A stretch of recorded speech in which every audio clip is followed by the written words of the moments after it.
Welcome back to that Shiro Life podcast. I'm your host, Burnett Sherman. We're in season 2, which is about the call to adventure on our Shiro's journey. In episode 13, I'm asking the question, what does a call look like? Why? Because sometimes we can miss the call or just ignore it. So we're going to start this episode off again with Dorothy from The Wizard of Oz. So in Dorothy's case, it was only when Miss Gulch comes rolling in on her bicycle that Dorothy takes her first adventurous action. When Miss Gulch demands to take Toto away, Dorothy's heartbroken. She probably feels like her needs, and maybe even that she herself weren't important enough to be defended, or that those who have more power always get their way. We can sometimes feel this way too. Not just with those in charge, but we can sometimes feel this way about people we come across who seem to always have things work out for them, just the way they want. Well, when Toto escapes the confines of the basket Miss Gulch has placed him in, he runs back to Dorothy. Now, Dorothy, she's forced to make a choice. She can either risk losing him again, or she can run away. When her dog, again, Toto, is threatened by Miss Gulch, she demonstrates the capacity that she has for both strength and rebellion. This is the start of her showing what she can do when she's been pushed. If you remember, back in episode 12, which was just last week, I talked about taking a look at your life as it is now. And I talked about comfort and discomfort. And I mentioned how it took me taking an honest and hard look at my life when September of last year rolled in for me to finally realize that I was uncomfortable. I've also worked with women who seemed ready to start their healing or wellness journey, but when it's time to finally actually commit, they pull back. Guess what? It's because they aren't ready at that moment. They may need to feel a little bit more pain, more discomfort, and more pressure on their lives before they even recognize they're being called to something greater. That's what I'm saying. People can miss it. They can ignore it. They can be called even to greater health. Some women don't need that much convincing. They see a sign, feel a tingle, or just hear a word, and they know it's time to act. They're ready to jump on it. And I have to say, I wish that was the case for me in my wellness and healing journey, but no. I'm a Capricorn, and I plow ahead until the universe shakes me on the shoulder. And in that case, I did. They had to shake me hard on the shoulder and say, I needed to be present in my body. Being spiritual and mental is all well and good until you disconnect from the fact that you actually need a body as a spiritual being having a human physical experience. It was like, whoa, yeah, I actually do need this body I'm in. This vehicle needs to be tuned. It needs to be taken care of. I can't just ignore it. It needs oil change and tires fixed, all of that good stuff. We're not cars, but you get my point. We got to take care of the body too. It's also true that stress can cause us to disconnect from our body so that we can separate from the emotions and the sensations held in and experienced by our bodies. And denying our body and its needs doesn't save us from the fact that our bodies hold on to the unprocessed and the processed truths of our lived existence, our lived experience. And I will talk a bit more about that in a future episode. I'm not going to dive into it now because that is not what this episode's about. So back to calls to adventure and what a call looks like. So I want to ask you something. Can you think of any time in your life when you were getting nudges and signs to do something bigger, accept a challenge, or have that adventure in life you've been asking the universe for? What was it like? What did you do?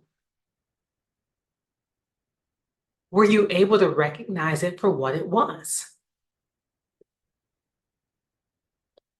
Now, not every call is meant for you. I've had to learn this too. As a creative, intuitive, and empath, I pick up on a lot. And over the years, I've had to learn to discern which things are meant for me, which are meant for me to share with someone else, and which ones I was apparently just eavesdropping on because it was never supposed to be my thing in any way, shape, or form. But I'm not perfect, as I've gotten better with checking in on whether something is for me or just an idea floating through the ether that I tuned into, I've also gotten better at saying no to what's not for me and saying yes to what is. My call to get into my body again, that one was definitely for me. When I decided to get in shape, I set this wild goal. I was going to lose 30 pounds by the end of the year. It was September 10th. I signed up for the gym and I hired a trainer. She did try to put my expectations in line about weight loss, but she didn't know me.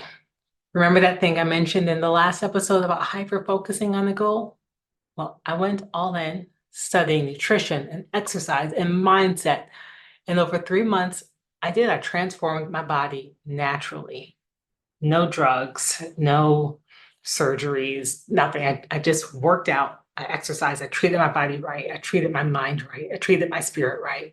I dropped 32 pounds, added muscle, lowered my blood pressure, eliminated most of my perimenopausal symptoms, and even got rid of my restless leg syndrome, which I had had since I was pregnant with my now 12-and-a-half-year-old son. But as I went through all of this is what I realized. As I went through all of this, that journey, I was actually going through my own Shiro's journey. And I was integrating body, mind, and spirit. I had no idea just how amazing taking care of myself would feel.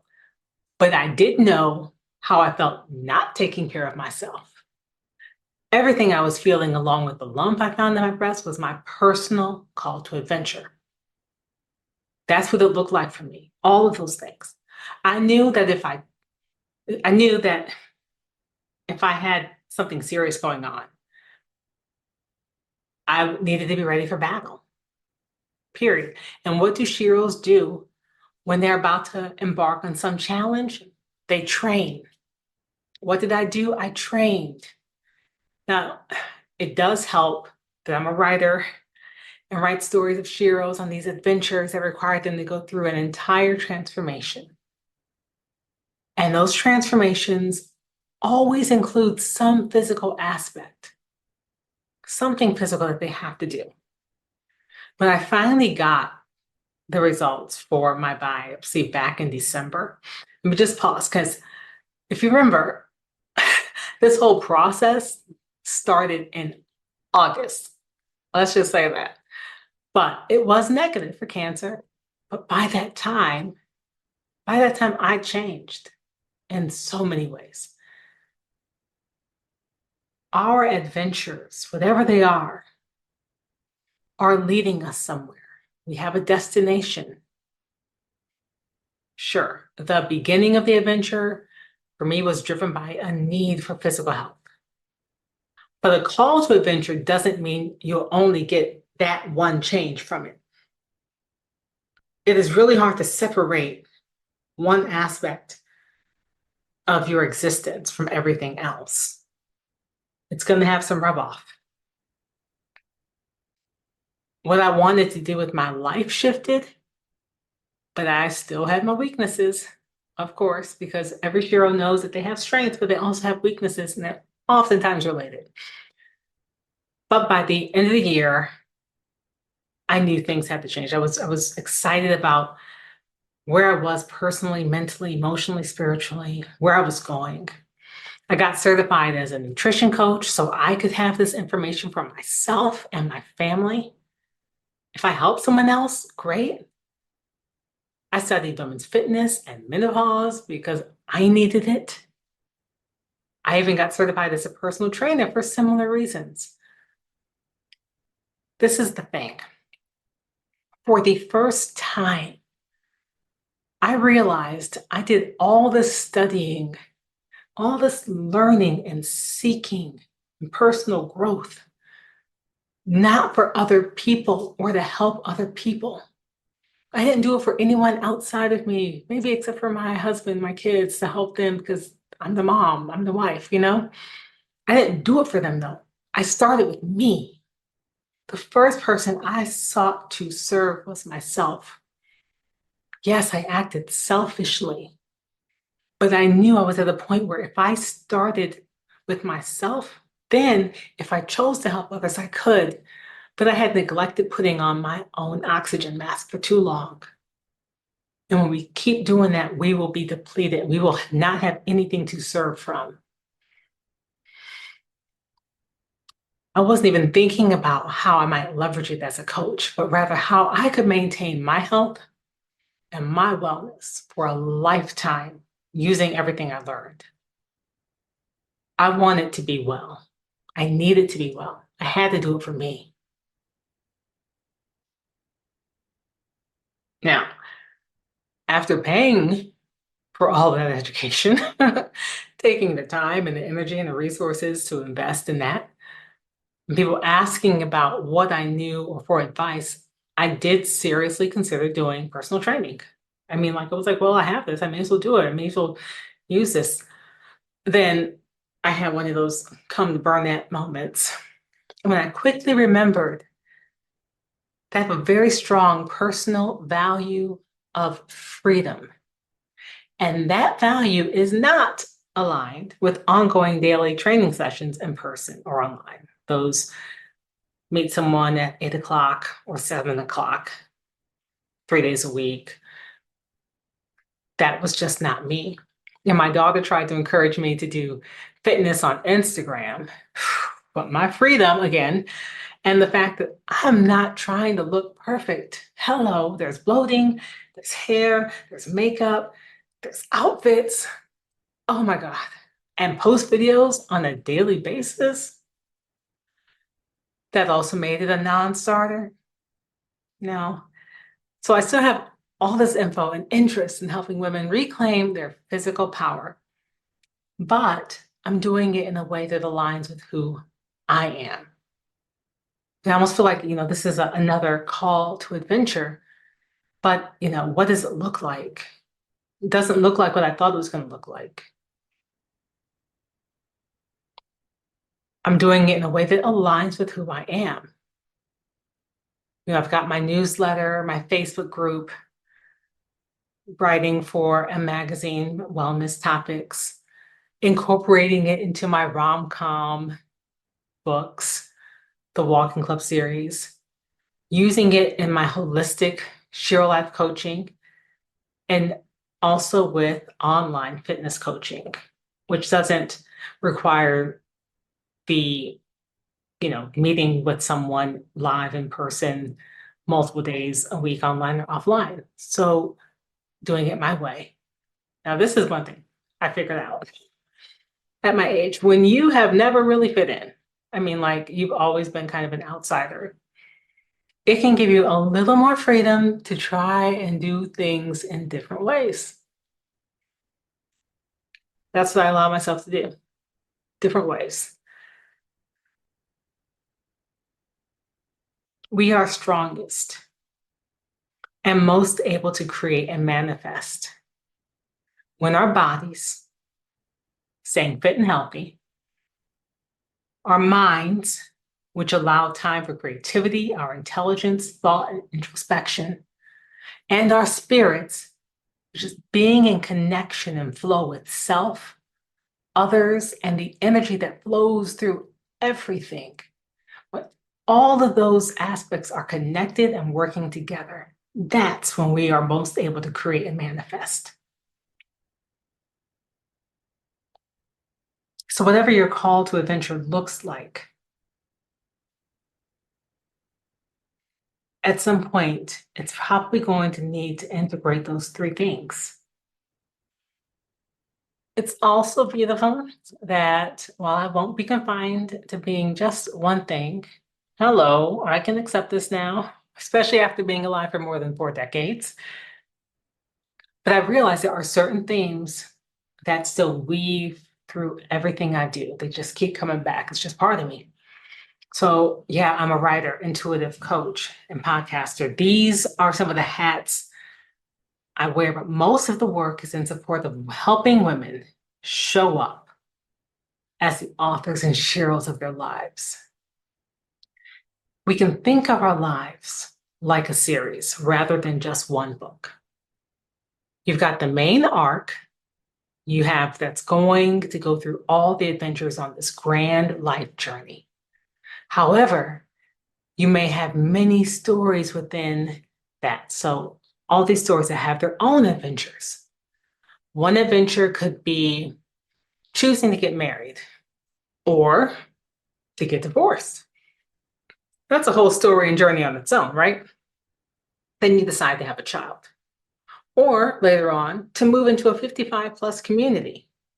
It's another journey. Perhaps you decide to start a business or finally close your business and retire to Hawaii or Costa Rica. You may decide you want to get back into sports after 30 years and you're going to join a rec team.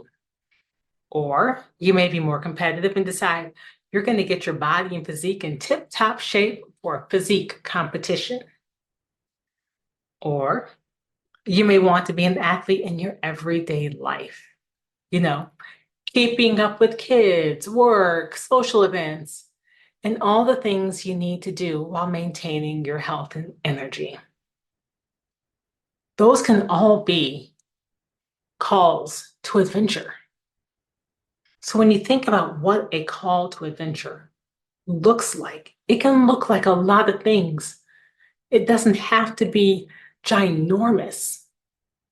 It could be choosing something as small as incorporating one extra vegetable every day into your meals. It could be saying, I'm going to add 500 steps on average a day to my walking.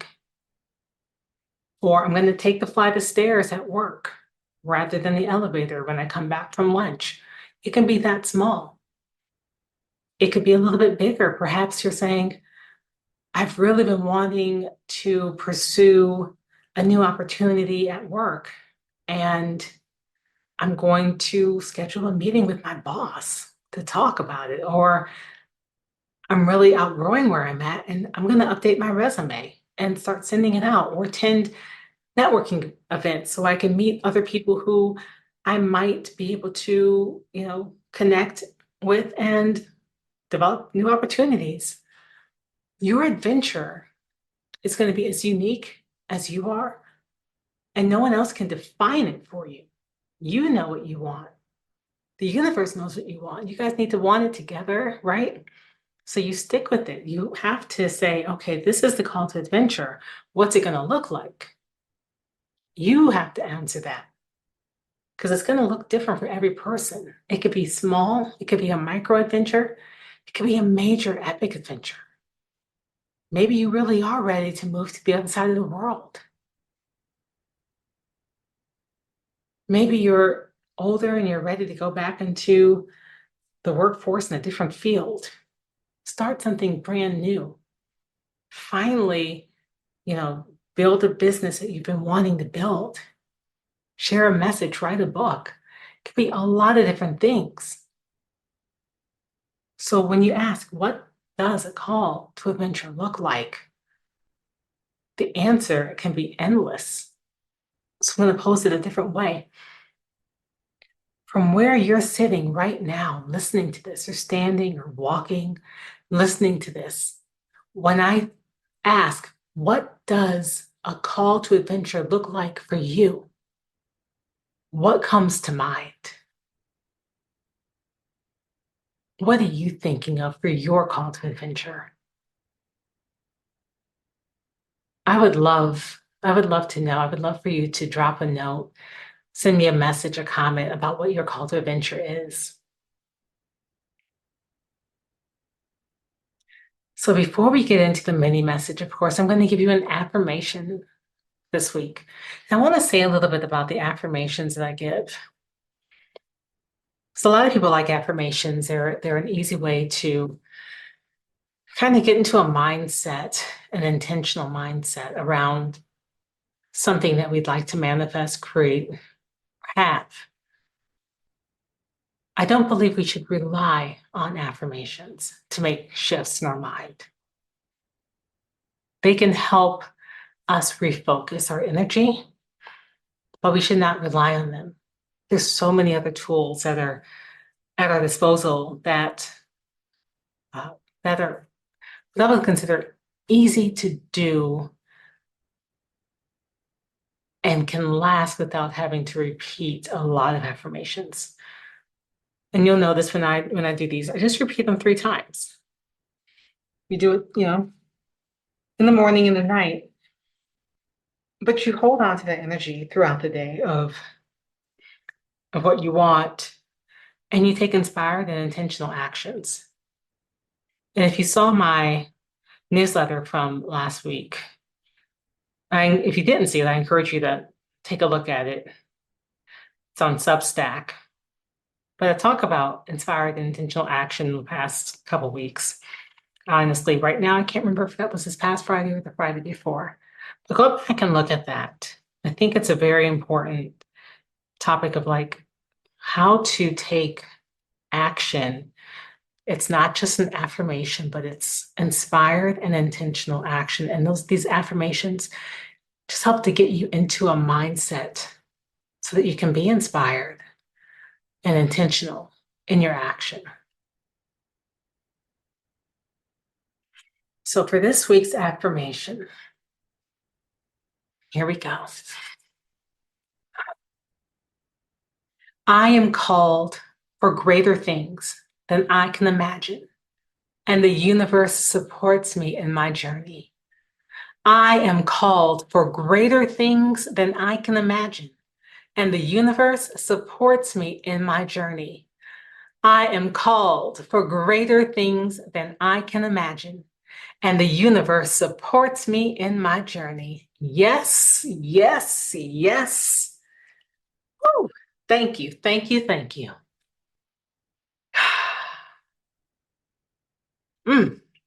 Yes. Yeah. Yes. Y'all should see me dancing over here. Ah, ah, ah. I don't know. I may cut that part out. We'll see. I was just feeling that because I am called for greater things and I know I'm supported. I am supported. Okay. This week's mini message. So this message is a reminder that you're not alone. You are here with purpose and called to live fully, expressing fully in all areas. Open your heart and mind and your body to a higher level of activation that invites Source to co-create the experiences you desire to manifest. You are not alone. You have never been alone. I think that's a beautiful reminder. We aren't alone. And we've never been alone.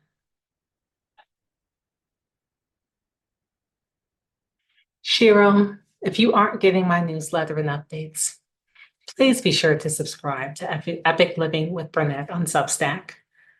Please follow this podcast. And if you enjoy what I'm sharing, maybe there's another woman who will too. Will you hit that you like this podcast, give it a rating, and take a moment and share it with one person you believe is ready to step into her Shero life. The more women committed to their epic life, the better this world will be. Thank you for joining me for this episode of That Shero Life podcast. Again, I'm your host, Burnett Sherman. And you can get more info and find podcast episodes at thatsherolife.com. Have a great week, and I'll be back next week, Thursday, with episode 14. Thanks. Bye-bye.